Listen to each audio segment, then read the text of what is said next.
Hello people of YouTube, 'tis I once more, the Crimson Assassin, here today to give you a top 10 list. I know, it's been a while since I've done a top 10 list.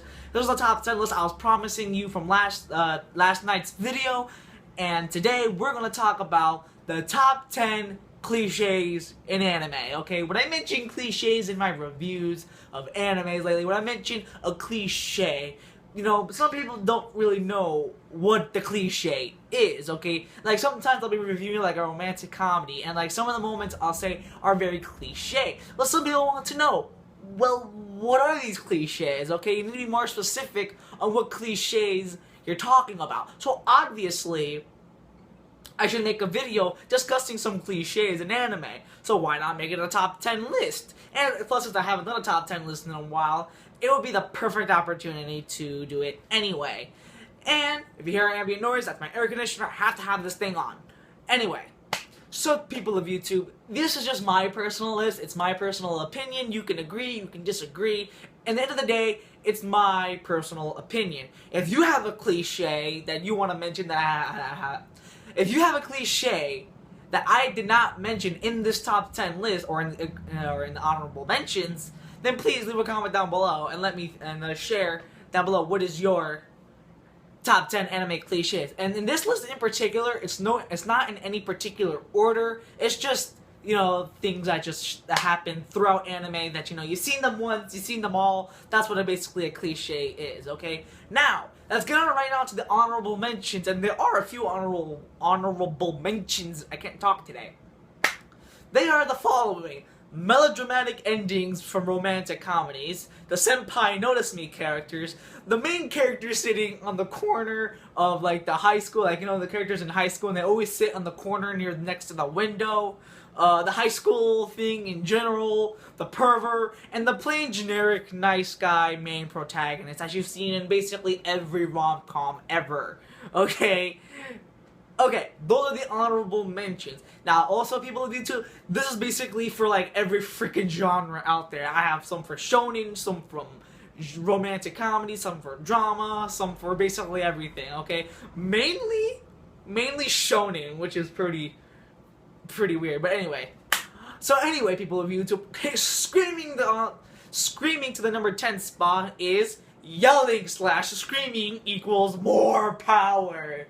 The biggest offender of this cliche would have to go to, of course, Dragon Ball Z. I mean, God, you know, Goku needs a freaking lozenge after all the yelling and screaming he does in the anime. It's just, like, sometimes a character would be, like, in a certain situation, they'd be, like, in the most dire straits, and all they have to do is yell and scream, then they have, like, a burst of energy, and they just start wailing and screaming at whatever the main antagonist is. It's so freaking overdone at this point. It happens since freaking Dragon Ball Z. Hell, even Kuroko no Basket does that thing where, you know, you just freaking just yell and scream, and just so happens that you just get a burst of energy. That is such a cliche at this point. I mean, it happens on literally every song shown in anime.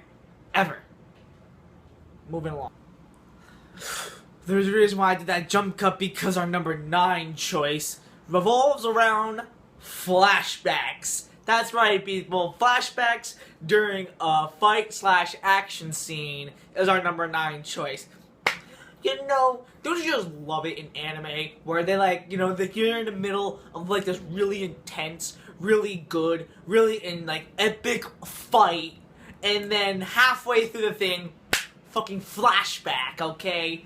And sometimes it's a flashback about a character's past, or even a flashback of what just happened 5 minutes ago, okay? It's like, I think one of the a big offender there would have to be One Piece, because I remember, especially during the whole fight with Doflamingo in the later episodes of One Piece, you know, I remember that there's this huge, you know, there's a huge moment about to happen when Luffy's about to charge against Doflamingo, and then they had, like, this little back story, and, like, they showed you Doflamingo's past and shit. And I mean, not to mention, but Doflamingo, the fucking, ooh, that man, I'm not gonna talk about that in this video, but let's just say he's awesome. Let's just say flashbacks during fight scenes completely ruin the moment, completely ruins the tension, ruins everything that you were building up to. It's so annoying. I hate that cliche. Ugh. I'm gonna say cliche every time I finish a part. Now, next one goes to our number 8 spot on the list is the oblivious main character. Basically a character in like a romantic comedy, of course, that, you know, has like all these girls who really want them but can't really see the fact that he really wants them. Like, they can't really tell. I think a big offender here, I'm gonna give a big offender for like every freaking portion of this list, but the big offender here would have to be Baka and Test. The whole thing about Akihisa Yoshi, you know, has like all these women, like, Minami and like Himeji, how like they all, you know, like him, but he can't really see it. You know, it's like he's so oblivious, like, you dense motherfucker. And the freaking another offender would have to be School Rumble, Tenma. How she can't really tell how Harima is feeling towards her, but she wants to confess her feelings towards Karasuma, but Karasuma's just a bland dick, and she's just oblivious. She's oblivious to everything around them. Basically, the side characters get all the attention, while the oblivious main character is off of La La Land doing God knows what, getting himself into like some perverted, wacky situation. But who cares, okay? Now then, on to our number 7 choice is the parents. Basically the parents are away / dead, okay? I've seen this in, you know, both shonen and in even romantic comedy animes, on how, like, the main protagonist's mother, okay, you know, is just dead, okay? Like, you know, just, they die either in the first episode or you see a flashback on how they died, okay? 2 things that come into mind, 2 animes that come into mind would be Attack on Titan and Full Metal Alchemist, okay? How, like, the mothers of Edward and Eren Yeager both died, and the fact that they both have brown hair, you know, there's like this huge joke in the anime community how, like, women, like, moms with brown hair, you know they're gonna die, and it's pretty funny. And or the fact that the parents are away. Okay, an anime that comes to mind when I think of that would be Heaven's Lost Property, and how Tomoki's parents are like away somewhere, how like they're just gone, and Tomoki, you know, is having like this little harem that have like a bunch of girls living in their houses, or in his house, and like you're just wondering where the fuck is the parents, and you're just, you know, like they never mention. All they say is that, oh, they're away overseas somewhere, and that's all you'll get. Like, the main character would just be alone, and like a bunch of women would just come in, just barge into the door, and they just live in his house, and it's just, one of the things that come into mind would be like, Is This a Zombie?, Heaven's Lost Property, and plethora upon plethora of other animes. You know, particularly in the harem ecchi genre, that the parents are away somewhere, they're just gone. They're just gone, away, or, you know, they're dead. That's just how it is. Moving on from this depressing little ending, our number 6 choice goes to the female archetypes. Basically, the tsundere, the yandere, the kudere, the dandere, the whatever, the female archetypes, okay? I think we all know, you know, which one's which. Obviously, the tsundere is like the, you know, the most abusive yet cutesy girl, and the yandere is the most murderous psychopath cutesy. I always get the 2 mixed up. Which one's the dandere and which one's the kudere? I think the Gandere would be the shy one, and the kudere would be the cool one. Please correct me if I'm wrong, but, yeah, it's just the female archetypes. You basically see them in, like, literally every anime you'll ever see. They have to have either, you know, like, all these different female archetypes, and it's like, I mean, sometimes they work, sometimes they don't, and it's just like, it's kind of your opinion. Personally, I don't like any of these female archetypes. I mean, okay, I take that back. I do like a kudere. I like the cool characters, but tsundere, fuck that. Yandere, fuck that. And there's everything. Oh, maybe a dandere. I'll take a dandere.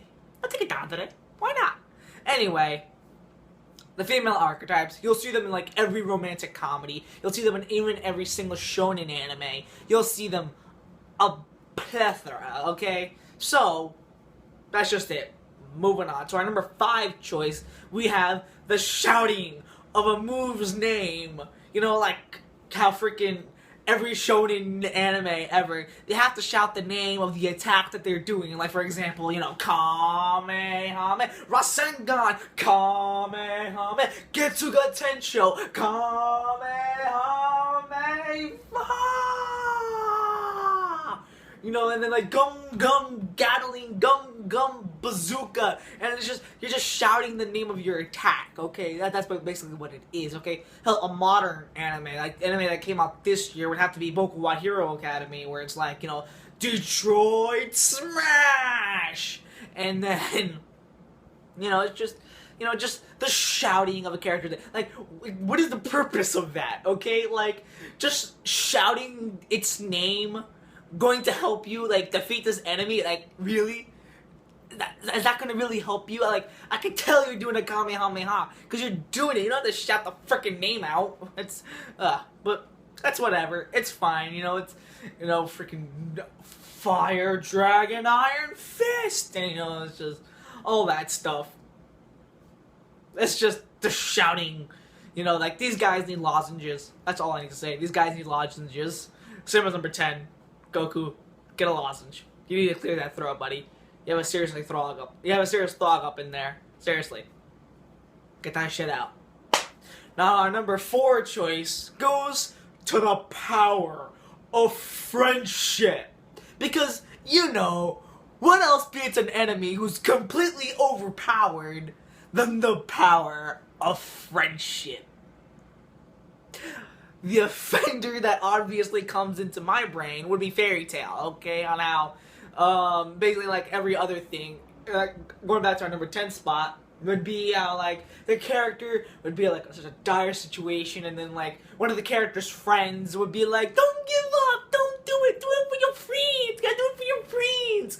And then like they get like this sudden burst of energy, like, yes, because I'm with my friends, I could do whatever. And it's just like this huge ass brawl of just friendship. Just, Jesus Christ, what is this, My Little Pony? Friendship is power. No offense to all bronies, okay? Because, you know, shout outs to all those bronies, because, you know, you guys are the MVPs. You guys are going out there and fucking, you know, you're just shutting out what you love. I fucking respect that. I really do, you know. Respect that. I respect that, okay? Go. Shout that you love My Little Ponies. Friendship is power. But in anime, friendship equals even more power than even yelling. Now then, our number 3 choice caters to the old joke. Okay, I think we all know that one joke, okay? You know, that joke where it's like, oh, how many sands does it take to screw in a light bulb? And then you'll just be like, well, I mean, what is it? And you're just like, oh, just one, but it'll take it 10 episodes to do it, and Krillin has to die. Yeah, people of YouTube, I'm talking about fillers. The F word in the anime community. Oh, fillers. Oh, and guess what? More filler. Oh, yay, filler. Obviously, I love fillers to death. If you can hear the sarcasm in my voice. Fillers are annoying. Fillers need to die. Fillers are just padding to lengthen the anime to, you know, just stretch out even longer. And of course, the main biggest offender of this cliche would be Naruto. Naruto has been over for almost 3 years, and yet the anime is still going on, and guess what it's only doing? Nothing but fucking filler. Okay? It's just filler. Filler and more filler. Hell, even Bleach, when it was still airing, had filler in it. In the middle of like some big ass action scene. Like, Jesus Christ, I fucking hate fillers, okay? Like, every time Naruto does a filler, I have to just purposely wait like 5 dozen weeks in order for them to finish it, because I hate filler. Okay, I hate filler more than the guy next to it. Why do you think I appreciate animes like fucking Hajime no Ippo that barely have any filler? Or, I believe Hunter x Hunter doesn't have enough, doesn't have a lot of filler. I don't know, because I barely watch Hunter x Hunter. Oops. spoiler. And I mean, even Fairy Tail did some fillers, and like, really, I hate filler. Stop doing filler. Shit, it's annoying. Shut up. We get it. Okay, I mean, like, it's one thing. Okay? And the thing is about fillers, okay, is that you can do a filler to like explain a character's backstory. Like if you need to do a filler to explain a character's backstory on why the character does the things that they do, like what they did with One Piece and Doflamingo, that makes sense. That is like, okay, fine. Go give me like 3 episodes about the character's past. Why do you think Doflamingo is such a just a well-diverse, well-developed villain? Because he had a lot of screen time and he had a really fleshed out backstory. The filler for Doflamingo and even Trafalgar Law, you know, they had substance, okay? Like, it was catered towards the story. Or, you know, basically the whole story of Dressrosa.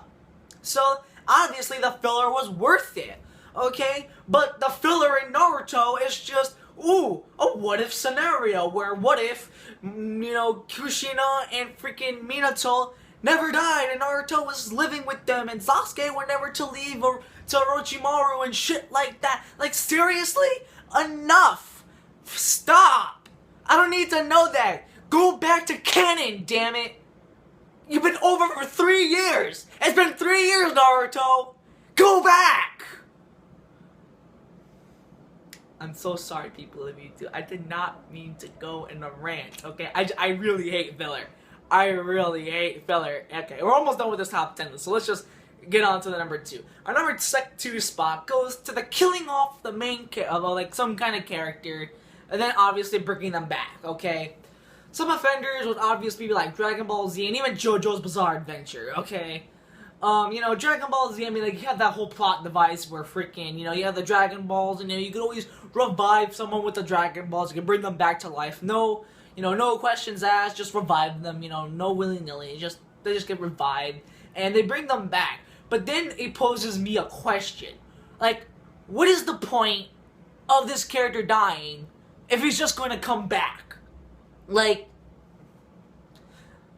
what is the point? Because you killed this character, and you're just going to bring them back, you know, 20 episodes later. Seriously. And going back to JoJo's Bizarre Adventure, when they killed off Abadul and Stardust Crusaders, oops, spoiler alert, they killed off Abadul, and, like, you are made to believe that he's dead. Even Polnareff and, like, all the characters are believing that he's dead.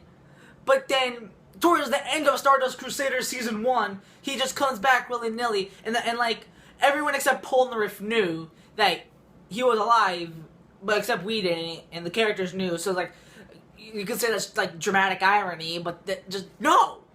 No! Like, what is the point of killing off a character and we're gonna freaking bring them back later, okay? I appreciated Gurren Lagann and Akame Kill for doing such a thing where they killed off a character and kept them dead. Keep them dead, okay? I don't want some freaking Deus Ex Machina bullshit to come out of their ass and be like, oh, it's okay, this character's fine. Look, he's right there. He's right in front of you. Oh, look, he's sparkling. Ooh, just no. Stop. That's so bullshit. Stop that. Ugh. I want this list to be over already, okay? So, my number 1 cliche of anime. An anime, you know, this one, you know, irks me the most. Because it's such a trope. It happens, I mean, it happened, like, all the way back in the day, in the 1990s, you know. It's such an annoyance. I freaking hate it. Some of the offenders really annoyed me.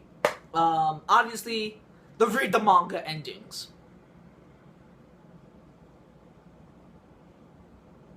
Yeah, I hate them. I hate them with a burning passion. I hate them more than I hate filler. Okay? That's saying something. Read the manga endings, okay? I mean, it's just like, when they do such a thing, they leave you on such a big cliffhanger that forces you to read a manga. It's basically that. It's like, an anime would end abruptly. They'll leave you in like a huge-ass cliffhanger, and then that's it. You know, oh, guess what? You have to read the manga to find out what happened next. And it's bullshit. It's annoying. It's such a trope that happened since back in the day, since earlier than freaking Berserk. Okay, and it's enough is enough. I hate read the manga endings. Okay, and it's you know, and some of the offenders obviously would have to be like animes like Dead Man Wonderland, Attack on Titan, Tokyo Ghoul. I can't think of anyone else. Like, there's plenty of animes that have done this whole read the manga. Berserk. I just mentioned Berserk, and it's so stupid. I hate read the manga endings. Like, such a big reveal, a big plot twist, a big thing that just changes the entire story. Read the manga, bitch. Fuck you. Fuck you, anime, for doing that such a thing, okay? Okay. I did not mean to make this video long. I was hoping this video would be short, but I guess not, okay? So, I'll wrap this video up. I went on for way too long. This video is going to take forever to upload. And, like I said, it's going to wrap this video up. Oof. So, people of YouTube, like I said before in the beginning of this video, leave a comment down below. What is your top 10 anime cliches? Basically, I just listed some of them here on this list. I'm so done. I need to play some like Fire Emblem or something, you know, it's just to get the edge off. I'm done, people of YouTube. Peace. New anime review coming soon, hopefully. I'll be right back. See ya, people.